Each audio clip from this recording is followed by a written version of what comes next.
ಜನ ನಿಮ್ಮಿಂದ ಇಟ್ಕೊಂಡಿರೋ expectation especially ಈಗ ರೀಸೆಂಟಾಗಿ ವಿಜಯ್ ಅವ್ರು ಗೆದ್ಮೇಲೆ ಫಸ್ಟ್ಲಿ ನಿಮ್ಗೇನು ಅನ್ನಿಸ್ತು ಸರ್?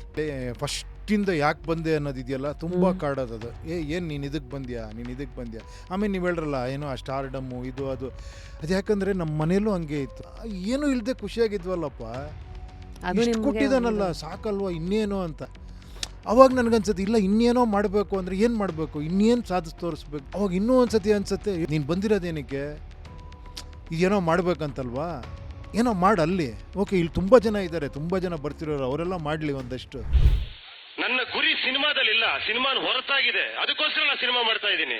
ಸಿನಿಮಾದಲ್ಲಿ ಇಷ್ಟೊತ್ತಿಗೆ ಗುರಿ ಇದ್ದಿದ್ರೆ ನಾನು ಬರೀ ಹಿಟ್ಸು ಫ್ಲಾಪ್ ಅದನ್ನೇ ಯೋಚನೆ ಮಾಡ್ಕೊಂಡಿರ್ತಿದ್ದೆ. 2 ವರ್ಷ ಕಾಯ್ಬೇಕಾಗಿರ್ಲಿಲ್ಲ ನಾನು. ಇದು ನನ್ನ ದಾರಿ ಅಷ್ಟೇ ಸಿನಿಮಾ.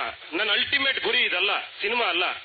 ಏನೋ ಪಿಕ್ಚರ್ ಮಾಡ್ಬೇಕಾದ್ರೆ ಕ್ಲೈಮ್ಯಾಕ್ಸ್ ಏನು ಸೂಪರ್ಗೆ ಕ್ಲೈಮ್ಯಾಕ್ಸ್ ಏನು ಕೊನೆಗೆ ಅನಿಸಿದ್ದು ಎಲ್ಲೂ ಸೇರಿದ್ರೆ ಮಾಡ್ಬೋದಪ್ಪ ಅಂತಲೇ ಅದು ಕ್ಲೈಮ್ಯಾಕ್ಸ್ ಬಂದಿದ್ದು. ಕೊನೆಗೆ ಅದು ಹೆಂಗೆ ಅಂತ ಗೊತ್ತಾಗ್ತಿರ್ಲಿಲ್ಲ ನನಗೆ, ಹೆಂಗೆ ಮಾಡೋದು ಅಂತ.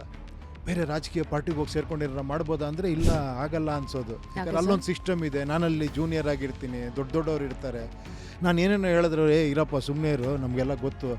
ಯಾಕಂದ್ರೆ ಅಲ್ಲಿ ಬೇರೆ ವಿಷಯ ಇದೆ, ನೀವೇನೋ ತಪ್ಪು ಮಾಡ್ತಿದ್ದೀರಾ ಅಂತ ನಾನು ಹೆಂಗೆ ಹೇಳೋಕೆ ಹೋಗಲಿ, ನನ್ನೊಳಗೆ ಏನೋ ಇರ್ಬೋದು. ನಾನು ಹೇಳೋದೆಲ್ಲ ಖುಷಿ ಪಡೋರು, ಸರ್ ಹಿಂಗಿದ್ರೆ ಚೆನ್ನಾಗಿರುತ್ತಲ್ಲ ಅಂದರೆ ಚೆನ್ನಾಗಿರಿದೆ ಬಟ್ ಬೇರೆ ಥರ ಇದೆ ಪರಿಸ್ಥಿತಿಯಲ್ಲಿ, ನೀವು ಒಳಗೆ ಹೋಗಿ ಟ್ರೈ ಮಾಡಿ ಅನ್ನೋರು. ಒಂದು ಆಡಿಯೋ ಮಾಡಿದೆ, ನೆಕ್ಸ್ಟ್ ಪೇಪರಲ್ಲಿ ಬಂದ್ಬಿಡ್ತು ಏನೋ ರಾಜಕೀಯಕ್ಕೆ ಬರ್ತೀಯಾರ ಅಂತ.